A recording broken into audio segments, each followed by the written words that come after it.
வணக்கம் மக்களே. தமிழகத்தில் ரேஷன் அட்டை வைத்திருப்பவர்களுக்கு மிக முக்கியமான அறிவிப்பு வெளியாகி இருக்கிறது மக்களே. இப்போ தான் நம்மளுடைய சேனலுக்கு ஃபர்ஸ்ட் டைம் வந்தீங்கன்னா மறக்காமல் சப்ஸ்கிரைப் பண்ணி வச்சுக்கோங்க. சப்ஸ்கிரைப் பண்ண கையோட காணொளியை முழுமைக்கும் பாருங்கள் மக்களே. சரி வாங்க வீடியோவிற்குள் சென்று விடலாம். தமிழகத்தில் உள்ள ரேஷன் கடைகளின் மூலயமாக அட்டைதாரர்கள் அனைவருமே குறைந்த விலையிலும் இலவசமாகவும் அரிசி, பருப்பு உள்ளிட்ட பொருட்கள் வழங்கப்பட்டு வருகின்றன.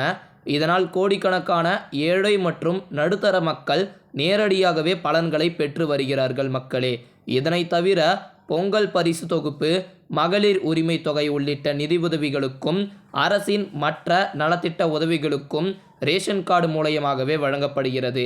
ரேஷன் கார்டுகளை முகவரி சான்றாக நாம் பயன்படுத்தலாம்.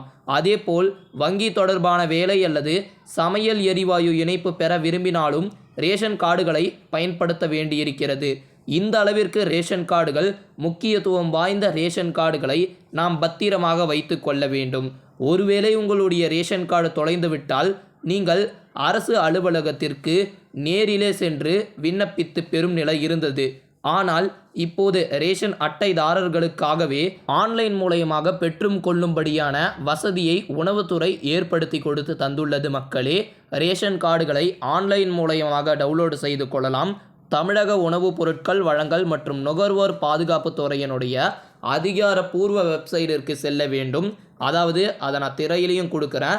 பயனாளர் நுழைவு என்ற ஒரு ஆப்ஷனை கிளிக் செய்ய வேண்டும். இப்போது உங்களுடைய பதிவு செய்யப்பட்டுள்ள செல்போன் நம்பரை பதிவிட வேண்டும் மக்களே. பிறகு பதிவு செய்யப்பட்ட செல்போன் நம்பருக்கு வரும் ஓடிபியை பதிவிட வேண்டும். ரேஷன் கார்டு டவுன்லோட் செய்ய என்ற ஒரு விருப்பத்தையும் நீங்கள் கொடுக்க வேண்டும். ஸ்மார்ட் கார்டு பிரிண்ட் என்ற ஒரு ஆப்ஷனை கிளிக் செய்ய வேண்டும் மக்களே. உங்களுக்கு தேவையான மொழியை தேர்வு செய்து சேவ் என்ற ஒரு ஆப்ஷனை தந்தால் போதும். PDF வடிவிலேயே உங்களுடைய ஸ்மார்ட் ரேஷன் கார்டை டவுன்லோடு செய்து கொள்ளலாம். ஆஃப்லைன் முறையிலும் ரேஷன் கார்டுகளை பெற வேண்டுமானால் மாவட்ட உணவு மற்றும் விநியோக கட்டுப்பாட்டாளர் அலுவலகத்திற்கு நேரில் செல்ல வேண்டும். இதற்கு சில முக்கியமான ஆவணங்கள் தேவைப்படும் மக்களே. குறிப்பாக குடும்ப உறுப்பினர்களுடைய 2 பாஸ்போர்ட் சைஸ் போட்டோக்கள், ரேஷன் கார்டு எண், குடும்பத்தில் உள்ள அனைத்து உறுப்பினர்களினுடைய ஆதார் கார்டு, குடும்ப தலைவரின் பாஸ்போர்ட் சைஸ் போட்டோ, அடையாளச் சான்று, அனைத்து ஆவணங்களையும் கையோடு கொண்டு செல்ல வேண்டும். பிறகு அங்கிருந்து நகல் ரேஷன் கார்டு பெறுவதற்கான படிவத்தை பூர்த்தி செய்ய வேண்டும். அத்துடன் அபராத கட்டணத்தை 2 ரசீதுகளையும் இணைக்க வேண்டும். மேலும் கையில் உள்ள அனைத்து ஆவணங்களையும் சமர்ப்பித்தால் போதும் மக்களே. மீண்டும் உங்களுக்கான ரேஷன் கார்டு உங்களுக்கு கிடைத்துவிடும். இந்த மாதிரி பயனுள்ள தகவலை தெரிஞ்சுக்கிட்டே இருக்க நம்மளுடைய சேனலை மறக்காமல் சப்ஸ்கிரைப் பண்ணுங்கள். நன்றி.